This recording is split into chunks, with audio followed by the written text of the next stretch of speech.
और खबरों की शुरुआत करेंगे अहम खबर के साथ। एनसी के नायब सदर उमर अब्दुल्ला ने हुकूमत की जानिब से यौम शोहदा के मौके पर श्रीनगर में मज़ार शोहदा पर जाने की इजाज़त न देने के खिलाफ खामोश एहतजाज किया। उमर अब्दुल्ला ने एनसी के दीगर लीडरों के साथ हुकूमत के खिलाफ एहतजाज के तौर पर अपनी रिहाइशगाह से पार्टी हेडक्वार्टर तक पैदल मार्च किया। नेशनल कॉन्फ्रेंस का कहना है कि उन्हें 13 जुलाई के शोहदा को खराज अकीदत पेश करने की इजाज़त नहीं दी गई। उमर अब्दुल्ला ने कहा कि जब हुकूमत सुप्रीम कोर्ट में जाती है तो कहती है कि कश्मीर में सब अच्छा है, अमन कायम है, लेकिन देखें हमारे साथ क्या हो रहा है। उमर अब्दुल्ला ने सवाल किया कि वज़ीर आज़म अमेरिका, फ्रांस और हर जगह जमहूरियत की बात करते हैं, लेकिन क्या ये जमहूरियत है।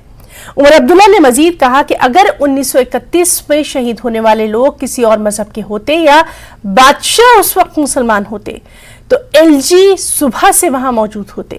ये सिर्फ फिरक़ेवाराना ज़हनियत है। उमर अब्दुल्ला ने मजीद कहा कि उन्होंने कभी फिरक़ेवाराना या ज़ात-पात की सियासत नहीं की।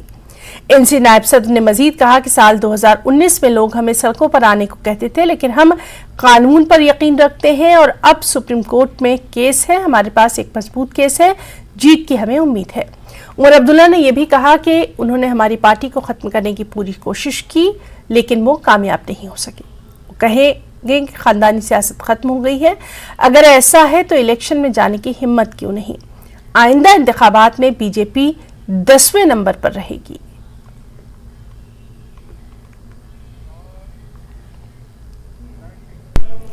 पीडीपी सदर महबूबा मुफ्ती ने इल्जाम लगाया कि वो शहीदों के मजार पर जाना चाहती थी, लेकिन उन्हें घर पर ही नजरबंद रखा गया। महबूबा मुफ्ती ने ट्वीट किया कि मरकजी हुकूमत दफा 370 की गैर कानूनी मनसूखी के धोखाधही के अमल को जवाब फराहम करने के लिए सुप्रीम कोर्ट में हालात मामूल पर रहने के बड़े बड़े दावे कर रही है। बीजेपी के खुद के हीरोज वीर सावरकर, श्याम प्रसाद मुखर्जी, ग्वालकर और गोडसे, जिन्होंने नफरत और तकसीम फैलाई है, हम पर मुसल्लित नहीं किए जा सकते। महबूबा मुफ्ती ने कहा, हमारे लिए वो लोग जिन्होंने जम्मू कश्मीर में जमहूरियत की जड़ें मजबूत करने के लिए अपनी जानें कुर्बान की, वो हमारे लिए तहरीक का सबब रहेंगे। पीडीपी सदर ने मजीद कहा, हम आपको हमारी तारीख को मस्क करने या अपने हीरोज को भुलाने की इजाजत नहीं देंगे। महबूबा मुफ्ती ने कहा कि यौम शोहदा के मौके पर वो उनकी जुर्रत को सलाम पेश करती हैं जिन्होंने खासिबों के खिलाफ आखिरी दम तक बहादुरी के साथ लड़ा।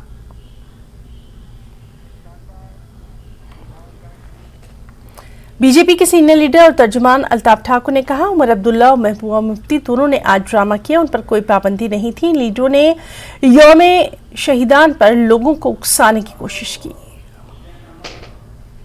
साहब, महबूबा मुफ्ती ने दावा किया है कि उन्हें हाउस अरेस्ट रखा गया। आज 13 जुलाई था, मार्टियर्स डे था, और साथ में आपने ये भी देखा होगा कि सुबह उमर अब्दुल्ला का भी ऐसा ही क्लेम था कि उनको सिक्योरिटी प्रोवाइड नहीं की गई, जिसके चलते वो घर से नवाज सुबह तक पैदल गए। क्या कहना चाहेंगे इस सारे माहौल पर जो आज बना हुआ है यहाँ पे? देखिए, सामने आपको है कि अगर उमर साहब अपनी रेजिडेंस से ऑफिस तक पैदल चले गए हैं तो उसका मतलब है किसी पे कोई गदर नहीं है। और जहाँ तक महबूबा जी का ताल्लुक है, वो हमेशा ड्रामा कर रही है। खुद अपना गेट बंद करके फिर खुद ही वीडियो बना के वो सोशल मीडिया पे ये मैसेज देना चाहती, शायद मैं हाउस अरेस्ट। कोई हाउस अरेस्ट नहीं था, सारे लोग खुले थे और सारे लोग आज घूम रहे।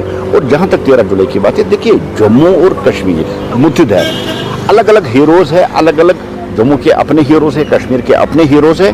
और आपने देखा होगा कि जो लोग जम्मू कश्मीर में अमन के लिए खतरा है, वो शायद आज भी कहीं कोई शैतानी होगी। इस वजह से शायद गवर्नमेंट ने वहाँ जो मज़ार पे जाना चाहते वहाँ उनको अलाउ नहीं किया, क्योंकि जम्मू कश्मीर में अभी थोड़ी सी जो मिलिटेंट्स बचे हैं और वो इन्हीं मौक़ों का फ़ायदा उठा के आज कोई ना कोई वारदात करना चाहते हैं। जल्द से आपने कल देखा कि कल शाम हैदरपुर में भी कार्ड ऑपरेशन हुआ है। वैसे तो मिलिटेंसी खत्म है, लेकिन शैतानियत करने में कोई कुछ नहीं, कोई पत्थर ही फेंक सकता है। अब उमर साहब हो चाहे महबूबा जी हो, 13 जुलाई का सहारा लेकर अब वो फिर लोगों को गुमराह कर रही हैं। और यहाँ तक आपने देखा कि 13 जुलाई की जो छुट्टी है वो गवर्नमेंट ने कैंसिल कर दी, और गवर्नमेंट ने इस 13 जुलाई की जो छुट्टी हुआ करती थी उसको कोई अहमियत नहीं दे दी है। और 13 जुलाई को वैसे कि यौम शोहदा जो ये पॉलिटिकल पार्टीज मनाती है वो कश्मीरियों को वरगला करते हैं। देखिए, बड़े शहीद हुए हैं आज तक इस जम्मू कश्मीर में, बड़े लोगों ने आज तक शहादत दी है। अगर सचमुच में ये शहीदों को याद करते थे। वो जो पुलिस ऑफिसर्स यहाँ मारे गए, वो लोग जिन्होंने देश के लिए अपनी जान थी, उनके कब्र पे भी कभी जाते और उनको भी कभी याद करते हैं। महज ड्रामाबाजी है, अफवाह है, लोगों को गुमराह करने की साजिश है।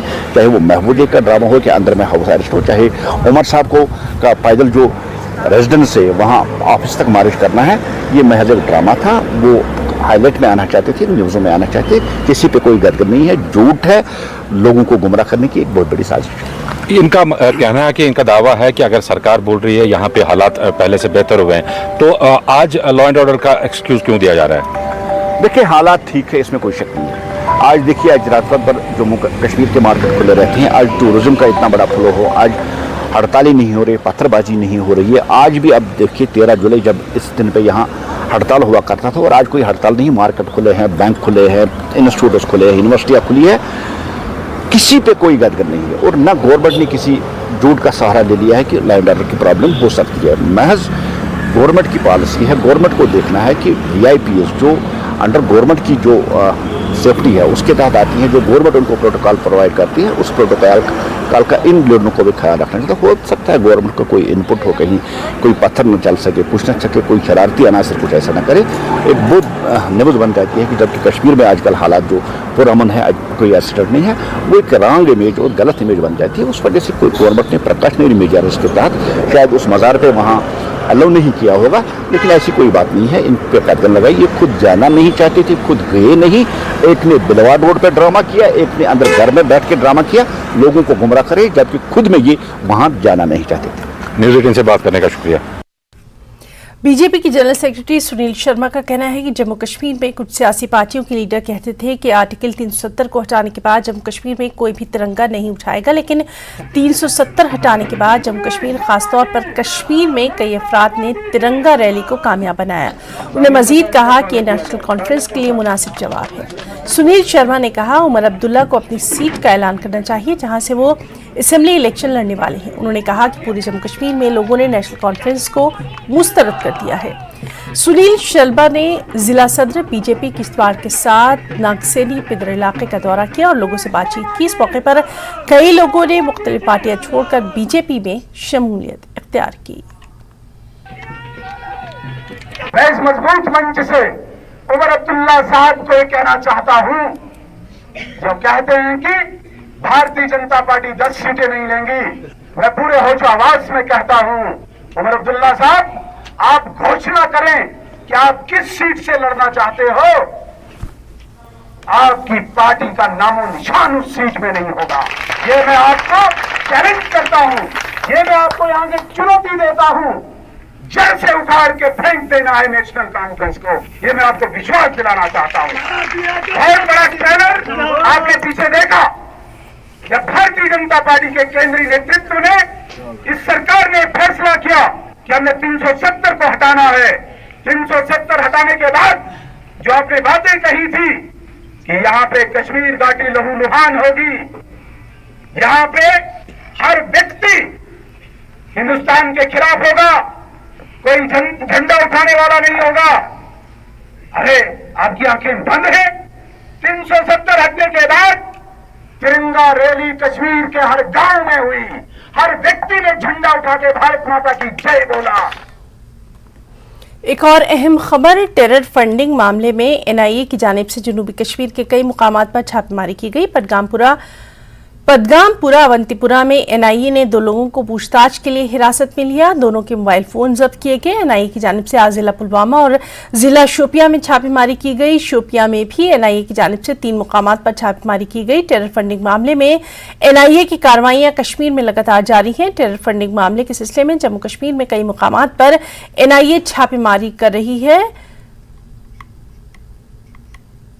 उगरगुंड पुलवामा में नवेद अहमद के घर पर छापा मारा गया। नवेद अहमद पहले ही PSA के तहत बंद है। NIA ने जिला शोपियां के अलियारपुर में भी हिलाल अहमद देवा के घर पर छापा मारा।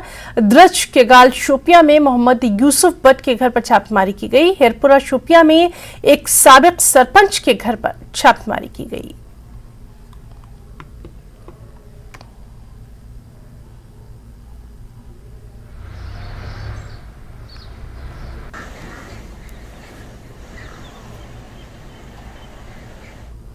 जिला बारामूला में मंशियात के खिलाफ पुलिस की मुहिम जारी है। दाची अवड़ी में एक नाका चेकिंग के दौरान एक मंशियात स्मगलर को गिरफ्तार किया गया। उसके कब्जे से 822 ग्राम भंग, 707 ग्राम भंग का पाउडर, 654 ग्राम भंग के पत्ते और 262 ग्राम पोस्त के भूसे जैसी चीज बरामद की गई। गिरफ्तार स्मगलर की पहचान कुंडी बरजाला के नूर मोहम्मद मुगल के तौर पर की गई। उधर कलसरी पटन और हरदू उछलू टंगमर्ग में भी पुलिस ने 2 स्मगलर्स को गिरफ्तार किया। कलसरी पटन में एक गाड़ी भी जब्त की गई। इन स्मगलर्स के कब्जे से 14.2 किलोग्राम ममनुआ पोस्त का भूसा और 30 ग्राम चरस जैसी अशिया बरामद हुई। गिरफ्तार स्मगलर्स में अजय कुमार साकिन किशनपुरी जम्मू और उमर अहमद लोन साकिन वानीलू हाजीबल शामिल हैं। तीनों मामलों में केस दर्ज करके तफ्तीश शुरू कर दी गई है। बारामूला पुलिस ने पलहालन में एक दुकानदार को गैर कानूनी तौर पर पेट्रोलियम मसनूआत की जायद कीमतों पर फरोख्त करने में मुलविस होने पर गिरफ्तार किया। उसकी दुकान से 187 लीटर पेट्रोल डीजल बरामद किया गया। इस सिलसिले में जरूरी अशिया और पेट्रोल एक्ट की दफात के तहत मुकदमा दर्ज किया गया। मेराजुद्दीन मीर नामी दुकानदार को तांत्रेपुरा पलहालन में गिरफ्तार किया गया। लोगों ने इस कार्रवाई की सताइश की।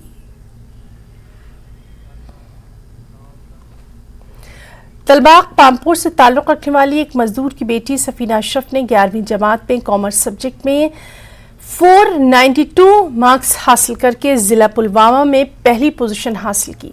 सफीना के मुताबिक उनके वालिद मेहनत मजदूरी करके उन्हें अच्छी तालीम और तरबियत फराहम कर रहे हैं। उनके साथ साथ उनके टीचर्स ने भी उनका हमेशा हौसला बढ़ाया है और इन्हीं तमाम लोगों की मदद से, इनकी दुआओं से वो आगे बढ़ रही हैं।